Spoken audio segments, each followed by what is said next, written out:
Բարի երեկո հայկական ժամանակի հարցազրույցում է քաղաքացիական պայմանագիր խմբակցության պատգամավոր Լիլիթ Մինասյանը։ Բարև ձեզ Տիկին Մինասյան, շնորհակալ եմ հրավերի համար։ Սկսենք Քոչարյանի ասուլիսից, որտեղ մի շարք հայտարարությունների ձատ Քոչարյանը խոսեց, որ մարտի 1-ի պատասխանատուն ինքը չի, դա ըստ էության գցելով Սերժ Սարգսյանի գրպանը, խոսեց Պողոս Պողոսյանի սպանության մասին, այս դեպքում էլ Պրիվեդրոբ արտահայտությունը նշեց, որ չէր կարող իրեն վիրավորել, որովհետև մայրն էլ, կինն էլ իրեն դիմում են ռոբով, եւ հետո նշեց, որ սպանությունը տեղի ունեցել իր հեռանալուց 40 րոպե հետո, ու ինքը ինչ կապ ունի դրա հետ։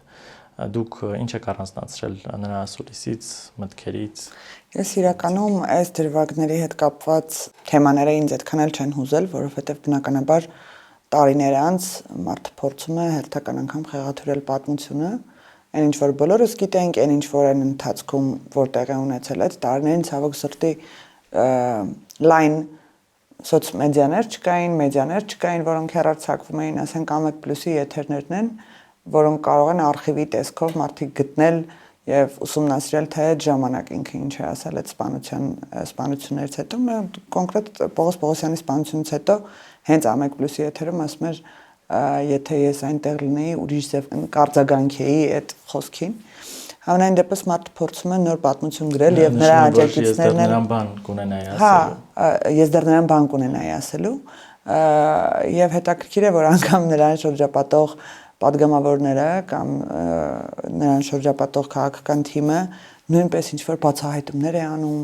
անդադ ասում է մենք էլ չգիտենք, գիտեք, այս ընթացքում որ այդպիսի բան է եղել, որ ինքը ընդհանրապես ներկա չի եղել այնտեղ, որ հաջորդ օրն եմ իմացել ինչ որ չգիտեմ, շատ պատահական համադրությամբ բոլոր ողբերգությունների մարտի 1-ի դեպքերից հետո էլ առավոտյան են նրան տեղեկացնում, ոնց կարող ասենք իր հեռանալուց հետո իր թիկնապարի հետ դրվագ իմանա, բայց ինքը հաջորդ օրը առավոտյան դրա մասին իմանա։ Ուղղակի հերթական անգամ փորձում է նոր մակրագրություն անել իր կենսագրության մեջ, որը իր մոտ չի ստացվի, որտեվ հայ հասարակության հիշողությունը դեռևս այդքան էլ սպառված չի եւ մենք հնարավորություն ունենք ամեն ինչը բացել նայելու։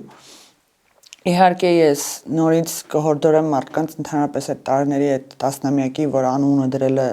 դրվել է հանրության կողմից արյունոտ տասնամյակ, ուղղակի նորից թարմ հիշողությունները թարմացնել մարդկանց, որովհետև հնարավոր է, որ նոր սերունդը, ով չի ապրել Ռոբերտ Քոչարյանի օրոք, իրապես հավատա այդ անիմաստ խոսքերին, որոնք նա փորձում է իր հետ կապված մեկնաբանել, բայց իրականում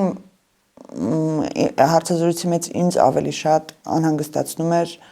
Հայաստանի Հանրապետության նկատմամբ իր վերաբերմունքը, հայ ժողովրդի նկատմամբ իր վերաբերմունքը, չնայած ես միշտ եմ համոզված եղել, որ այդ մարդը ընդհանրապես առնչություն չունի ու չի զգում, չի սիրում, չի ապրում այս ժողովրդի ցավով, բայց հարցազրույցի դրվագները եկել են ապացուցելու հենց դրան, մեկը այն, որ իր համար քարոզարշավ անելը տենց այդքան էլ հաճելի բան չէր, բահաճելի է այդքան գյուղ գնալ, քայլել, մարդկանց հետ շփվել, ծանր գործ է, հա, ծանր գործ է, քաղաքական գործի չէ, հենց դրա մասին է, մարդկանց հետ շփվելու մասին է, բայց նա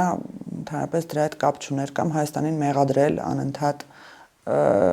Հայաստանի Հանրապետությանը, ինչքան էլ դու ատես իշխանությանը, ինչքան էլ իշխանության դեմ ունենաս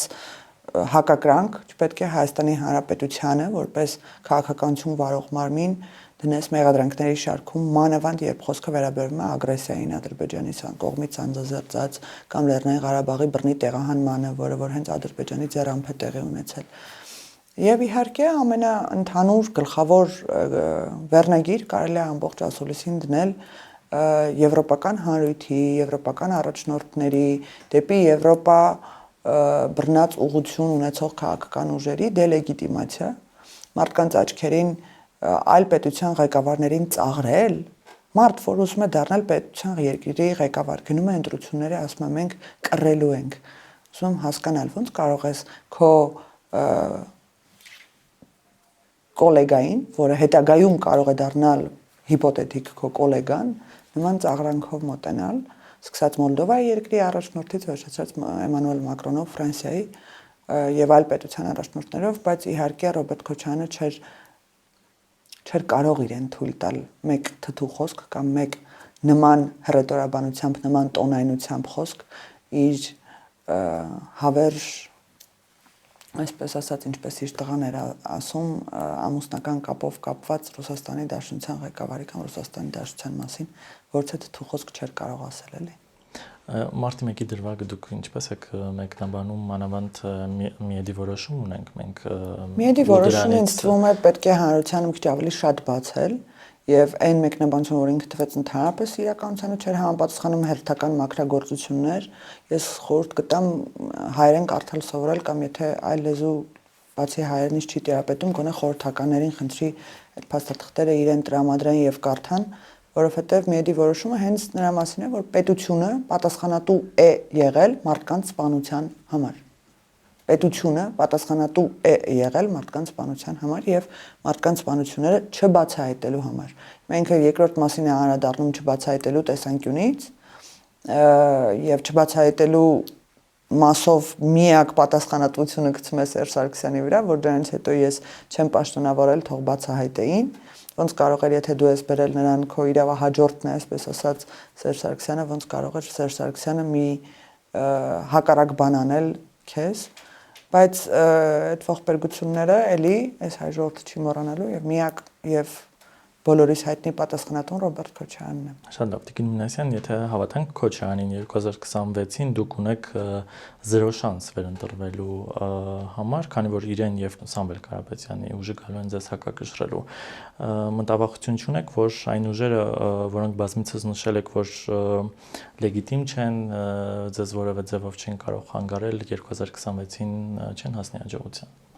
Այստեղ լեգիտիմության հարցը չի, ուժը լեգիտիմ է դառնում իր քաղաքական կապիտալով կամ այն ձայներով, որ ժողովուրդը իրեն տալիս է։ Ես վստահ եմ, որ անգամ իր աջակիցները այս տարիների ընթացքում իր տված խոստումները լսելով, իր դրված նշաձողը տեսնելով ինչպես է հողին հավասարացվում, չեն կարող կանգնել երկրորդ անգամ նրա կողքը։ Նա դարձել է ողբերգության կապիտալիզացիայի շնորհիվ ընդդիմության առաջնորդ, այսպես ասած, Հայաստան Դաշինք եւ Դաշնակցություն նրանց մեջ մշտապես նույն խոսույցն է տիրել այս 5 տարիների ընթացքում, նրանք բերել էին իբր մեր իշխանությանը հեռացնելու կոչերով 5 տարի մտան պարլամենտ, որ մենք հեսա հեռանում ենք, հեսա այս իշխանությունը գնալու է եւ ոչինչ տեղի չունեցավ։ Այդ անդադ երբ որ մեզ մեղադրում են կառավարության ծրագրի որևէ կետ չկատարելու մեջ, մի հատ դուք ձեր խոստումները տեսեք, ինչ է կարել այս ընթացքում, բացի թուրք դավաճան, ազգադավ եւ նմանատիպ զազրելի բառամթերք ամբիոններից հնչեցնելուց։ Ոչ մի բան, ոչ մի հնարավոր օգուտ այս պետությանը չեք տվել այս ընթացքում, ինչի պիտի դες քաղաքացին ձայն տեսք, ինչ վերաբերում է մեր նկատմամբ այդ թվային տվյալներին, ուղղակի Ռոբերտ Քոչարյանը հերթական անգամ իր գումարները ծախսում է անիմաստ սոցիալական հարցումներ իրականացնող ընկերությունների վրա, որոնք նրան անդադ հույս են տալիս, բայց զուգահեռաբար իր իսկ թալանած փողերը իրանից թալանում են։ Շատ լավ, Տիկին Մինասյան, Քոչարյանի ասուլիսին հետևեց մեր ձևով շարժման հավաքը, որի ժամանակ Նարեկ Կարապետյանը հայտարարեց, որ հունվարին կառաջադրեն վարչապետի այնպիսի թեկնածու, որը ընդունելի կլինի բոլորի կողմից եւ ընդունելի թե համակրելի բառներ օգտագործել եւ ասաց, որ նախկինների հետ չեն համագործակցելու, բայց մենք տեսնում ենք, որ այդ հավաքին հենց Նարեկ Կարապետյանի շարքերում կանգնած են Քոչարյանի նախկին թիմակիցները։ Ոչ միայն Քոչարյանի, Նարեկ Կարապետյանի շուրջ հավաքված բոլոր մարդիկ աֆիլիացվածություն ունեն ու շատ սերտ աֆիլիացվածություն նախկին իշխանությունների հետ, սկսած Արամ Վարդևանյանը, որը որ հիմա արդեն Սամվել Կարապետյանի պաշտպանն է, բայց վերջի 4 տարին Ռոբերտ Քոչարյանի պաշտպանն էր, դրանից հետո քաղաքական ուժի ներկայացուցիչ էր նաև, հետո պատգամավորական մանդատը դրեց, վերջացրած շատ այլ մարդկանցով, որոնք հենց օրինակ թիվ 5-ի լրագրողը, թիվ 5-ը բոլորիս հայտնի է որպես քոչարյանական լրատվամիջոց, կարծում նորություն չեմ ասում քաղաքացիներին, Քոչարյանին պատկանող անգամ լրատվամիջոց, թիվ 5-ի լրագրողը նրանց Սամվել Կարապետյանի ուժի խոսնակն է։ Ու սենց կապերը նրանց բոլորի շատ ակնհայտ են, բայց այստեղ մի փոքր տրամաբանական հարց եմ ուզում տալ։ Ռոբերտ Քոչարյանը անկեղծ ասում է, մենք երկուսով կանցնենք խորհրդարան, տարբերակ չունենք չմիանալու, պետք է միանանք խորհրդարանում արդեն հետ ընտրական փուլում, որպեսզի կարողանանք հաղթել քաղաքացիական պայմանագրին։ Այդ նշանակում որ արդեն իսկ տրամաբանությունը հուշում է, որ քաղաքացիական պայմանագիրը անհատապես երկուսից էլ ավելի շատ ձայներ է հավաքելու։ Նարեկ Կարապետյանը խոսքի ընթացքում ասում է, մենք չենք համագործակցելու նախընտրական շրջանում, դաշինք չենք ստեղծելու։ Դաշինք ստեղծելը ինչ է նշանակում հայրենակիցներ ջան, քաղաքականության մեջ շատ պրիմիտիվ գործիքակազմ է։ Ունենում ես քաղաքական գիծ, գաղափարախոսություն, այդ գաղափարախոսության հետ ով համաձայն է, միանում է։ Հիմա դուք բոլորը նույն գաղափարախոսության կրողն եք։ Խափում եք ժողովրդին, կիսվում եք, ասում եք մենք նոր դեմքեր ենք, մենք այլընտրանք ենք, մենք ոչ նախկին ենք, ոչ ներկա ենք, մենք թարմ ուժ ենք, ուզում ենք բերենք ձեզ նոր ինչ եք բերելու, բացի հին դեմքերով, բայց երևի առաջի համարները մի քիչ անծանոթ մարդկանց կդնեն, որպեսզի քաղաքացու մոտ այդքան դիմադրողականություն չառաջանա, որտեղ Ռոբերտ Քոչարյանի դեմքը որտեղ տեսնում են, կամ Սերժ Սարգսյանի դեմքը որտեղ տեսնում են, արդեն իսկ անհնարինի պարագայում չեն ուզում այդ մարդկանց հետ առնչություն ունենալ, նույն ձև կբերեն նոր դեմքեր, հին գաղափարախոսություն, էլի գլխագիրը կարելի է դնել այդ ռուսը չլինի թուրքն է լինելու, որտեղ Նարեկ Կարապետյանի հարցազրույցներում հերթական անգամ շեշտվում է այն միտքը, որ Ռուսաստանի Դաշնությունը մեր միակ ռազմավարական գործընկերն է, որը կարող է իր բառերով ասեմ թուրքական կերի դիմաց մեզ պաշտպանել եւ շարունակում է իհարկե ասում է եւ իհարկե մեզ այլ դաշնակից էլ է պետք հին տաշտակին ենք վերադառնում ոչ մի նոր բան չկա նոր բանը երևի որ սովետի գործարաններն ենք նորից կառուցելու այսինքն ոչ մի նոր գաղափարախոսություն այս կամ տարանջատվող գաղափարախոսություն բոլոր այս մյուս ուժերի միջև չկա հիմա նրանք նախընտրական դաշինք չեն կազմի, բայց բոլորը կհավաքեն խորհրդան անցնող օրինակ ինչ-որ շեմ։ Հետագայում ոնց եք դառնալու երկրի, ոնց եք ստանձնելու երկրի ղեկավարությունը, տրամաբանական հարց։ Դուք Գյումրի օրինակ ասենք օրինակ, եք եմ ասում, ոնց է, եթե Նարեկ Կարապետյանը հայտարարում է ժողովրդին, մենք չենք միանալու նախկինների հետ, հայերեն բացատրեմ։ Եթե չեք միանալու նախկինների հետ, ոնց եք դառնալու իշխանություն։ Միանալու եք, չէ՞, հետ ընտրական փուլում եք, չէ՞ միանալու։ Խորհրդան անցնելուց հետո եք, չէ՞ միանալու։ Չեք կարա, այլ պարագա չկա։ Ոնց կարաք, ասենք հիմա ուզում եք ասել, որ Սամվել Կարապետյանը կամ այն քաղաքական ուժը, որը նա է ղեկավարում, ենթադրում է, որ ինքը 50+1% ձայն է հավաքելու, բացառվում է, իրենք էլ գիտեն, որ բացառվում է։ Ինչու՞։ Որտեվ նույնն են, իրենք իրար ընդդիմության ձայներն են տանելու իրենք իրար մեջից։ Տիկին մենասեն Գյումրիի դեպքում էլ եք դուք նման բաներ ասում։ Դե բայց Գյումրիի դեպքում ոչ մեկ 50+1% չտարավ, իրենք միացան իրար, հետ ընտրական փուլում միացան իրար։ Հիմա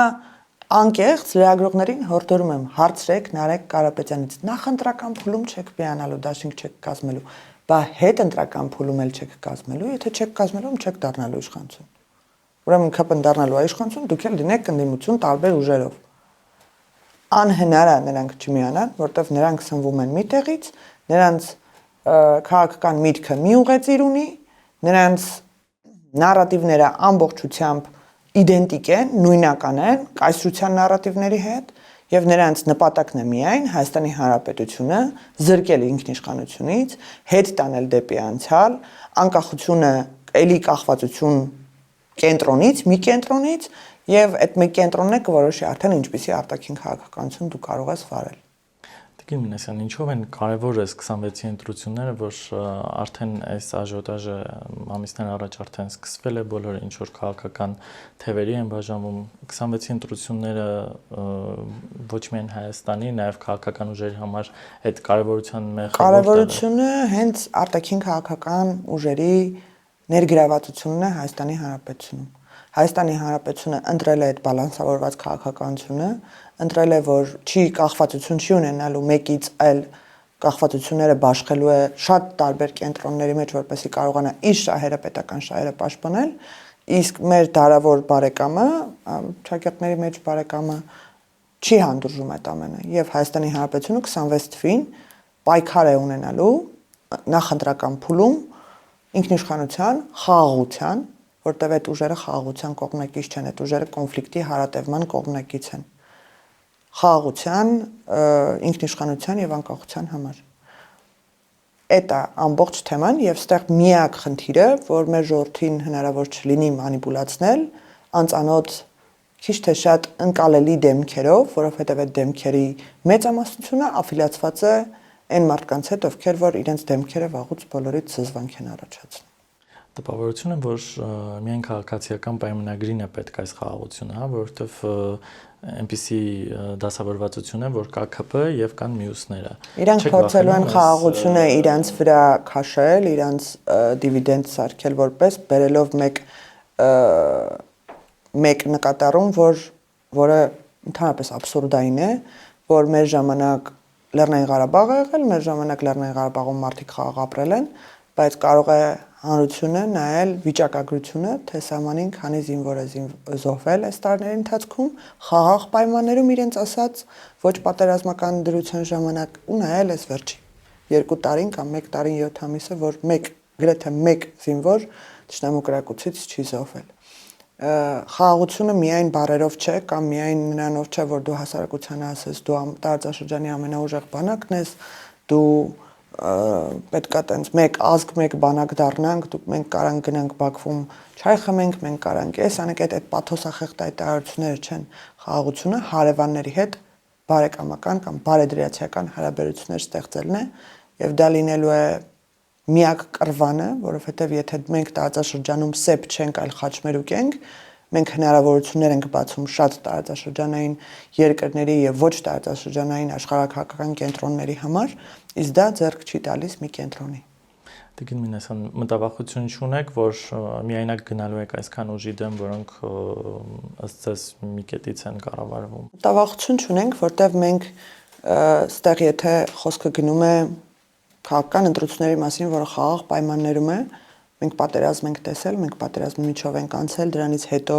մեր երկիրը ցնցումների են ենթարկել նույն այդ ուժերը, ցնցումների են ենթարկել նույն այդ կենտրոնից ուղղորդվող քաղաքականությամբ եւ գրված ստրատեգիաներով, մենք տարիներ շարունակ մեր անձնական անվտանգությունից սկսած վերջացած պետական ցնցումներով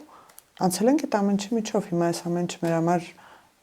մեր գեր նպատակն է ունենալ անկախ, ինքնիշխան, խաղաղ պետություն եւ այդ նպատակին հասնելու ենք ինչքան էլ որ ուզեն իրար միավորվեն, բաժանվեն, տրոհվեն, մի 10 մասի բաժանվեն մեկ է, մենք գնալու ենք այդ նպատակի հետևից եւ այս ժողովրդին հիմարի տեղ պետք չի դնել, այս ժողովուրդը շատ լավ ամեն ինչ տեսնում եւ զգում եւ հասկանում է։ Ու այն մարդիկ, ովքեր որ իրենց կյանքում չեն տեսել շատ դժվարություններ, իրենց կյանքում չեն ապրել այն ժողովրդի կյանքով, որը ապրել է, մարդիկ այս երկրում չեն ապրել։ Օրինակ Սամվել Կարապետյանը Հայաստանի Հանրապետությունում չի ապրել, մեծամասամբ իր կյանքը անցկացրել է Ռուսաստանի Դաշնությունում։ Եվ եթե այդ ուժի ղեկավարը, գաղափարական ղեկավարը լինելու է Սամվել Կարապետյանը, ինչպես է հասկանալու է ժողովրդի ցավը, ինչպես է տեսնելու ինչ է ուզում է ժողովուրդը։ Հիմա արդեն իսկ նրանց քաղաքական խոսույթում հասկանալի եւ ընկալելի է, որ կտրվածություն կա մեր ազգից։ Իհարկե այն բարեգործական աշխատանքները, որ կատարում ես, դա կարող է դիտվել որպես ժողովրդի հետ կապ, բայց ես դες հավաստիացնում եմ, մեր ժողովուրդը այդ ամեն շատ լավ իր ոսկրածուցով այսպես ասած զգում է եւ գիտի ինչի համար, երբ, որտեղ եւ ոնց են հայտնվում այդ քաղաքական ուժերը։ Եվ մի հարց էլ էլի հռետորական հարց եմ ուզում տալ, վերջերս գործընկերս այդ մասին խոսեց, ինձ էլ հետաքրքրեց ինչի օրինակ այլ երկրների միլիարդատեր հայերը երբևիցե չեն ուզում կան փրկեն հայրենիքը։ Ինչի օրինակ Ռուսաստանի Դաշնությունում ծվարած միլիարդատեր հայերը մշտապես ուզում են կան փրկեն իրենց հայրենիքը։ Ռետորական հարցի պատասխանը կտա ժողովուրդը 26 թվականի ընտրություններին։ Լավ, եկեք մի փոքր բացենք այս վերադասավորումները, հա, վերջին շրջանում վստահ եմ տեսել եք կամ տեսնում եք, հետևում եք, թե ովում է միանում։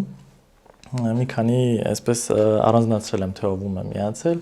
Ասում են Ռոբերտ Քոչարյան, Նարեկ Կարապետյան, այստեղ տրիո է նաև Էդմոն Մարուկյանի հետ բանակցություններ կան, որ կարող է միանալ նրանց, Արտուր Վանեցյան, Սամվել Բաբայան, Լևոն Տեր-Պետրոսյան, Սերժ Սարգսյան եւ Գագիկ Ծառուկյան, Սուրեն Սուրենյանց։ Այս քաղաքական ամուսնությունները այս բոլորը կարծեմ այնց մամուլի մակարդակի է, պաշտոնական հայտարարությունները երբեմն Սուրենյանցինն է։ Ես մի քիչ այդ վերադասարումները կփոխեի,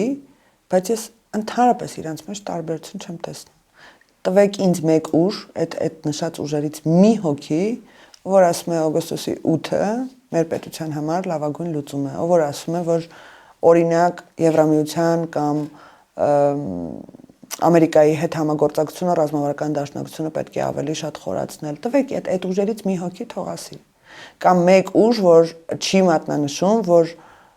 Թուրքիան մեզ գալու է ուտի ու մենակ Ռուսաստանի Դաշնությունն է, որ մեզ կարող է փրկել։ Թուրքիան կամ Ադրբեջանը էական չի։ Իրանց համար էլ էական չի։ Այսինքն չկա այս մարդկանց գաղափարախոսությունը արտաքին քաղաքականության մեջ եւ երկրի ինքնիշխանության ու անկախության պարագայում նույնն է։ Այդ բոլորը միաբերան գոռում են վերադարձ նոյեմբերի 9-ին։ Նոյեմբերի 9-ը ռուսական միջնորդությամբ հրադադարի հայտարարություն է, որի ոչ մի կետը պահպանված չի, բայց նրանք ուզում են վերադառնալ, որպեսզի այսպես ասած կոմունիկացիաների ապաշրջափակումը տեղի ունենա Ռուսաստանի Դաշնության սահմանապահ զորքերի աջակցությամբ կամ միջնորդությամբ կամ չգիտեմ, Սրանք նույն ուժերն էին, որոնք նաև դեմ էին այդ նոյեմբերի 9-ի նույն ուժերը մեծ նոյեմբերի 9-ին խաղաղան էին հանում կապիտուլանտ ասելով եւ շատ արագ փոխեցին իրենց դիրքորոշումը, որտեղ եկավ շատ ավելի բարենպաստ ներդրումային պրոյեկտ օգոստոսի 8-ին Ամերիկայի միջնորդությամբ, իսկ նրանք չեն կարող ինքնուրույն չեն նրանց ստրատեգիաները չեն գրվում Հայաստանի Հանրապետությունում, նրանք իրենց ուղեղով չեն մտածում ինչ ասեն, նրանց ասում են, նրանք էլ կրկնում են։ Եվ այդ նոյեմբերի 9-ի վերադարձը նորից եմ կրկնում, սիրելի հայրենակիցներ, մի նայեք մարդկանց դեմքերին, մի նայեք քաղաքական գործիչ են, ծանոթ չեն, տեսել եք երբևիցե այլ պաշտոնում ինչ կապ ունի նախկինների կամ ներկաների հետ, մի նայեք մարդկանց, լսեք ինչ են խոսում։ Թեզերն են կարևոր, շատ կարևոր է, որ ձեզ չխաբեն այս 26 թվականի ընտրություններին, որտեղ ինչպես Գյումրիում Մարտուն Գրիգորյանը խաբեց երդվելով, որ իր հարազատին սպանած մարդու հետ երբևիցե քաղաքական դաշինք չի կնքի, հետընտրական process-ում լավ էլ կնքեց։ Ձայների մեծամասնությունը տրվեց Վարդանիկին։ Այսինքն եթե դուք սիրելի քաղաքացի ուզում եք գնալ ընտրել Արման Թաթոյան, Էդմոն Մարուկյան կամ չգիտեմ դեմքեր, որոնք որ ձեր համար այսպես ասած դեռևս մաքուր են, կամ Սամվել Կարապետյան, Նարեկ Կարապետյան էական չի։ Իմացեք, որ դուք ձեր ձայնը տալու եք Ռոբերտ Քոչարյանին օրինակ, որտեղ նրանք վերջում միավորելու են իրենց ձայները։ Ու էական չի ձեր ձայնը այդ դեպքում դուք ում եք տվել, իրենք նույն քաղաքական մտքի քաղաքական գաղափարախոսության, եթե դրան կարելի է իհարկե գաղափարախոսություն անվանել, նույն անցյալից իրում են, նրանք անցյալի քաղաքական ուժեր են, նրանք ողբերգության քաղաքական ուժեր են։ Տիկին Մինասյան, վերջին շրջանում ընդդիմադիր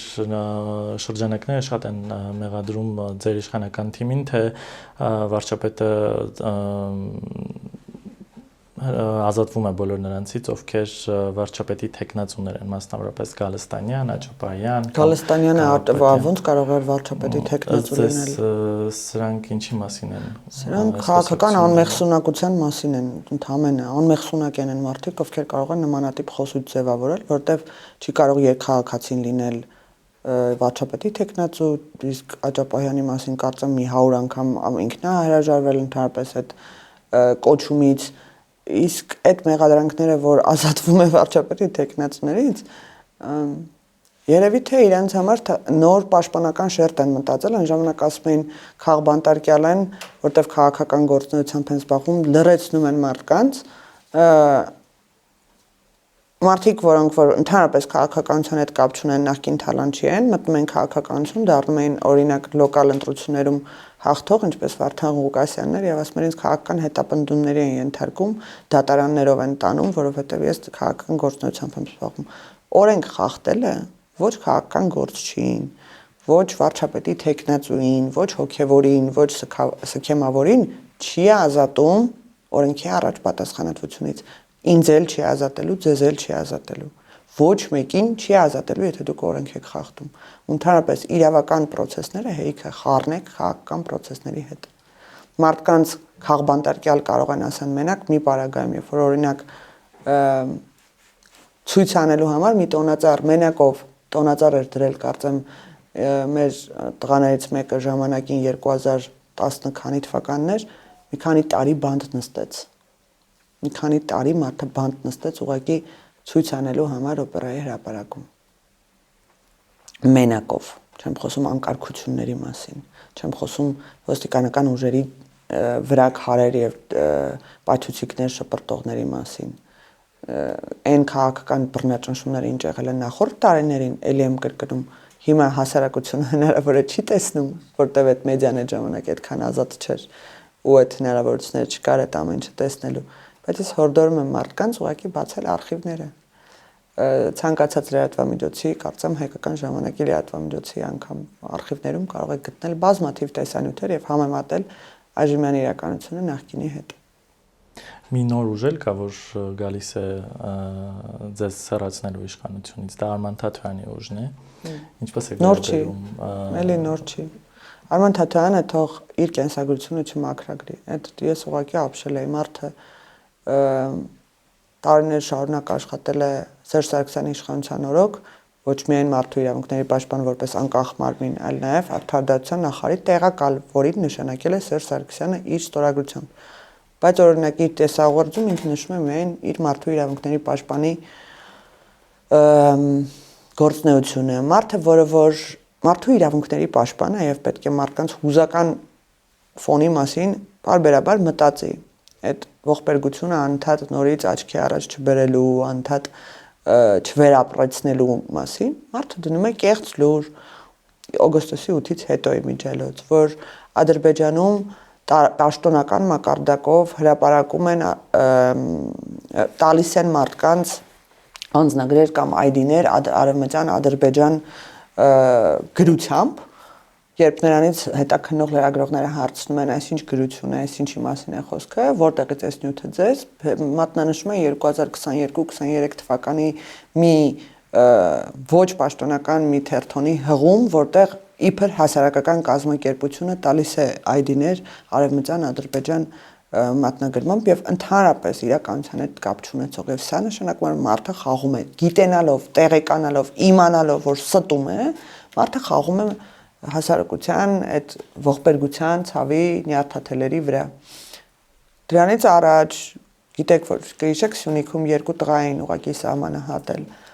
Ադրբեջանցիները առևանգել են, տեսել են մի պանիկա, մի հիստերիա։ Գյուղեր այցելելուց մարդկանց անընդհատ հիշեցնել ու ցավացնել, որ դուք կամ վախեցնել, որ հեսա գալու են մտնեն ձեզ, գրավեն ձեզ, էս անեն, ձեզ անեն։ Ես չեմ կարծում, որ մարդու իրավունքների պաշտպանը պետք է այսպիսի կամ օրինակ, չգիտեմ, մարդկանց կրթության վերաբերյալ խտրական վերաբերմունք ցույց տալ իր գրառումներում, արդյոք այդ մարդը ունի բարձրագույն չունի բարձրագույն կրթություն, պետք է ասում ես, պետք է փոխենք վարչապետի տեխնացուն կամ վարչապետի կամ քաղաքական բարձր պաշտոն զբաղեցնող մարդկանց տեխնացուները պետք է ունենան մասնագիտական փորձ։ Ես չեմ պատկերացնում վարչապետի փորձառությամբ վարչապետը ով է։ Յուրաքանչյուր մարդ իրավունք ունի ընտրվելու ըստ համանդրության, դու ոնց կարող ես մարդու իրավունքների պաշտպան այդ խտրականությունը դնել մարդկանց կրթությունից ելնելով։ Ուզում ասել, այս քաղաքական սնանկության մասին է, իհարկե շատ գրագետ ձևով, կոռեկտ ձևով, ոչ վիրավորանքներով կարող է հանդես գալ որպես մաքուր սպիտակ աղավնի, բայց ես ուզում եմ հիշեցնել նորից, որը ինքը ջնջում է իր կենսագրությունից, որ ինքը Սերժ Սարգսյանի արդարության նախարարի տեղակալն է աշխատել։ Տիկին Մինասյան, քանի մոտենում են ընտրությունները, այնքան ավելի պատկերավոր է դառնում Գյումրու սցենարը։ Դուք էլ ունեք այդ կամ ունեք արդյոք մտավախություն, որ այս ուժերը, որոնք այսօր ներգրաված են ամբողջ ուժով, վերջում նույն սցենարն է լինելու ինչ որ Գյումրի։ Եվ ինչպես եք պայքարելու դրա դեմ։ Ես մտավախություն չունեմ, ես կարծում եմ մենք պետք է պարբերաբար հասարակությանը ուղղակի հիշեցնենք, ցույց տանք, մատնանշենք իրականությունը եւ նորից կրկնեմ, մի հավատացեք դեմքերին, լսեք ինչ են ասում, եթե թեզերի մեջ կրկնվում է այդ նույն վերնագիրը, իրանք ուղղակի փորձելու են Ռուսաստանի Դաշնություն բառը չօգտագործել, ասել մեր ռազմավարական գործընկերություն, դա էլ է հետաքրքիր քաղտեխնոլոգիա եւ ստրատեգիա, մեր ռազմավարական գործընկերը, մեր կավանդական դաշնակիցը։ Այդ ամենը փորձելու են հրամցնել որպես նոր արտաքին քաղաքական ուղղություն, ընդհանրապես լսեք մարդկանց ինչ են ասում եւ շատ հանգիստ, երբ այդ վերնագիրը տեսնում եք, մեր ամատական դաշնակիցը չլինի թուրքը գալու է մեզ ուտի, ադրբեջանցին գալու է մեզ ուտի, Սյունիքը գրավելու են, միջանցքը տվել են, այդ թեզերը գրվել են ոչ Հայաստանի Հանրապետությունում։ Այդ թեզը հնչեցնող մարդը նոյեմբերի 9-ին պետք է վերադառնանք, Զանգեզուրյան միջանցք են տվել այդ հրեշավոր մեկնաբանությունը, որ տալիս են նախագահները, երկրորդ նախագահը, օգոստոսի 8-ի վերաբերյալ իրենց մեկնաբանությունները ինչպիսի իդենտիկություն են իրենց մեջ պարունակում, ինչպես են ուզում անընդհատ քաղաքացուն մեջ պահել ցավը ողբերգությունը ու ասել հիշի, անընդհատ դու պետքա տառապես, ցավաս եւ ամենակարևորը թշնամությունդ մեջիցդ պետքա դուրս չգա ընդհանրապես դու խաղաղ համակերպության համար չես այս տարածաշրջանում դու տարածաշրջանում սեփ լինելու համար ես դու իրավունք չունես հանգիստ ապրել որտեվ քո կողքը անընդհատ քեզ գալու են հոշոտեն եւ այդ տրամաբանությունը դրված է նրանց քաղաքական մտքի ակունքներում նրանք փորձելու են այդ տարբեր մեկնաբանություններով հասցնել ժողովրդին եւ այս բոլորը մտավախություն ընդհանրապես չկա որ 26-ի նրանցից որևէ մեկ կարողանա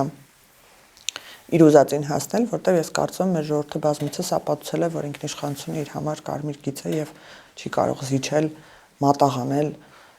մեր ինքնիշխանությունը նման քաղաքական ուժերի ոտքերի առաջ նրանցից ոչ մեկը չի կարող հավաքել 50+1 ըստ այդմ նրանք վերջում պետք է միանան նրանցից յուրաքանչյուրին Սիրելի ժողովուրդ, գյուղեր են գալիս, մարզեր են գալիս, չգիտեմ, Երևան քաղաքում են պատտվում, հարցրեք նրանցից յուրաքանչյուրին։ Պատրաստ եք վերջում միանալ Ռոբերտ Քոչարյանի հետ։ Այդ հարցին ձեզ չեն պատասխանելու, կամ չեն պատասխանելու, կամ մանիպուլացնելու են։ Չկա տենց քաղաքական ուժ, որ կասի այո, պատրաստ եմ միանալ Ռոբերտ Քոչարյանին։ Բայց դա էլ հարցի լուծում չէ, կարող են գյուղում ասեն չէ պատրաստ չենք, բայց ընտրություններից հետո միանան։ Երբ որ քաղաքացին լսի, որ իրան խաբում են, չի գնա ընտրի այդ մարդուն։ Այդ դեպքում արդեն ելքը կունենանք, իրենք կլինեն խորհրդարանում մեծամասնություն, դուք ընդդիմություն։ Իրենք չեն կարող լինել մեծամասնություն։ Իրենք խորհրդարանում կլինեն մեծամասնություն մենակ այն պարագայում, երբ իրար հետ միավորվեն հետ ընտրական դաշինքում։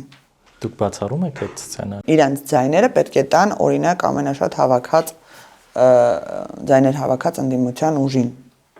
Ես չեմ բացառում այդ սցենարն են իրեն գտել, իրենց բերանով են ասում Ռոբերտ Քոչարյանն էլ ասում, որ այո, Գյումրու սցենարը լավ հաջողություն էր, պետք է կրկնել։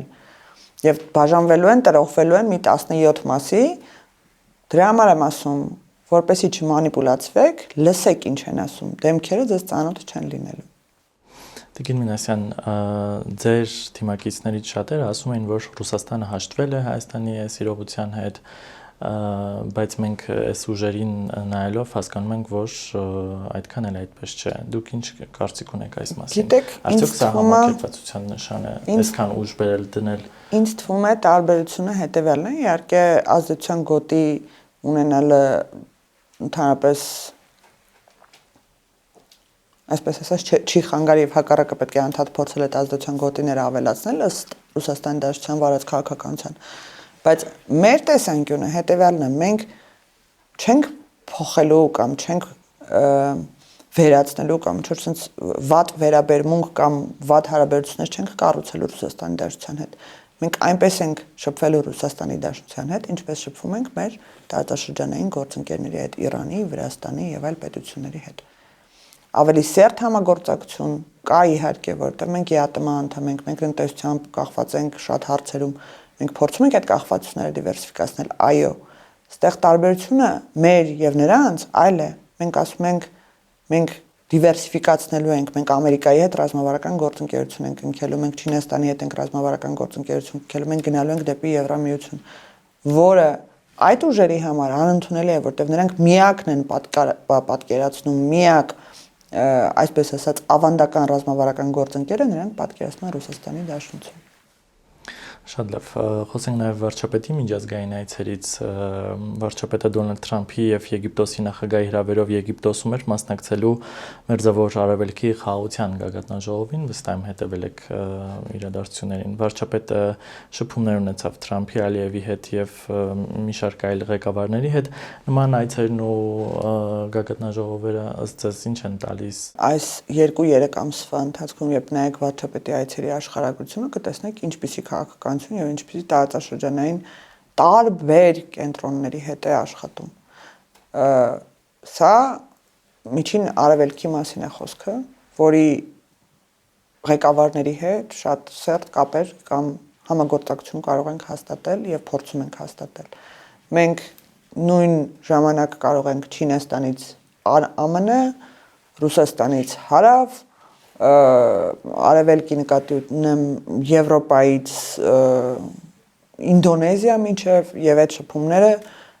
միայն եւ միայն Հայաստանի Հանրապետության վարկն ու դերն են բարձրացնում միջազգային հարաբերություններում։